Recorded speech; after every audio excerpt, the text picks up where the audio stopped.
G'day and welcome to Partakers and our series Easter Essentials, where we are exploring Easter and why it matters for you and the whole world. Come on in. Day 10. Significance and evidences of Jesus' resurrection. What is the significance of Jesus' resurrection? Let's look briefly at that now. Paul writing in 1 Corinthians 15. Now I declare to you, brothers, the good news which I preached to you, which also you received, in which you also stand, by which you also are saved, if you hold firmly the word which I preached to you, unless you believed in vain. For I delivered to you first of all that which I also received, that Jesus Christ died for our sins according to the Scriptures, that he was buried, that he was raised on the third day according to the Scriptures, and that he appeared to Peter, then to the 12. Then he appeared to over 500 brothers at once, most of whom remain until now, but some have also fallen asleep. Then he appeared to James, then to all the apostles, and last of all, as to the child born at the wrong time, he appeared to me also. That was the Apostle Paul, writing to the Corinthian church about the Jesus he knew, the Jesus who had been raised from the dead physically. And this resurrection of Jesus Christ provided the central theme for the sermons and teaching in the early church. But again, what significance is there in Jesus' resurrection? The resurrection of Jesus Christ proved and vindicated all of Jesus' teaching and claims to be the suffering servant. It attested to his being fully God and the last judge of all mankind. The resurrection of Jesus Christ declared God's approval of Jesus' obedient service and the fulfilment of all the Old Testament promises, resulting in forgiveness of sins and salvation being only found in and through him. This was the prime motive for evangelism in the early church. Jesus' resurrection is a sign of the bodily resurrection for all believers in him. It gave a new attitude to death and transforming hopes. As the resurrected King, Jesus now intercedes for his church, and he has perfected the redemption of all those who choose to follow him. As we saw with the cross, the resurrection of Jesus' physical body is a sure victory over Satan, sin, and death.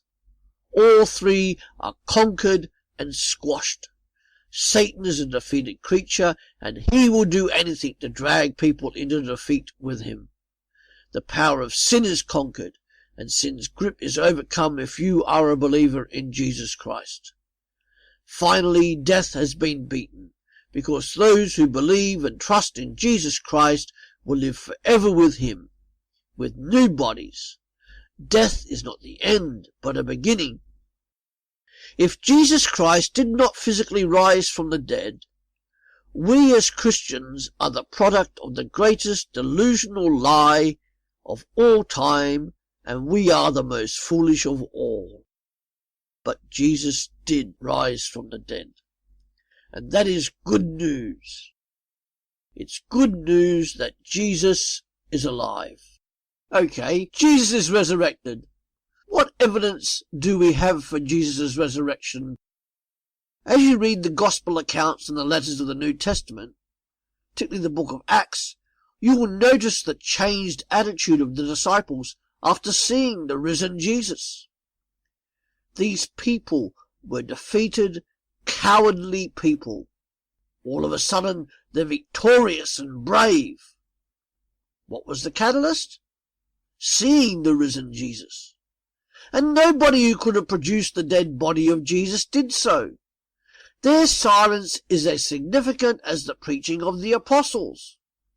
Or we can look at the multiple appearances of Jesus to various numbers of individuals and groups of people at various times of the day and differing circumstances.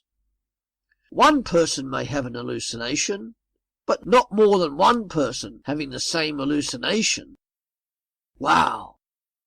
This shows that Jesus' resurrection was physical in nature. Some people purport that Jesus' resurrection was spiritual in nature and not physical. But the amount of people that saw him physically afterwards dispels that particular myth.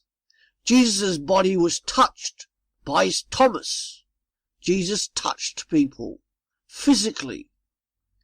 And what about the current tangible evidence? The survival and inordinate growth and impact of the early church, and that the church is still growing 2,000 years later. If there was no bodily resurrection of Jesus, would people really have risked persecution and death for knowing a lie? And knowing that the lie is a lie. One or two people maybe, but not hundreds, not thousands. Wow!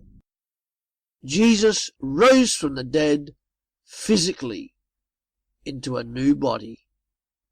Wow! Thanks for viewing this video. You can also purchase our book Easter Essentials in paperback or Kindle from Amazon. See you later.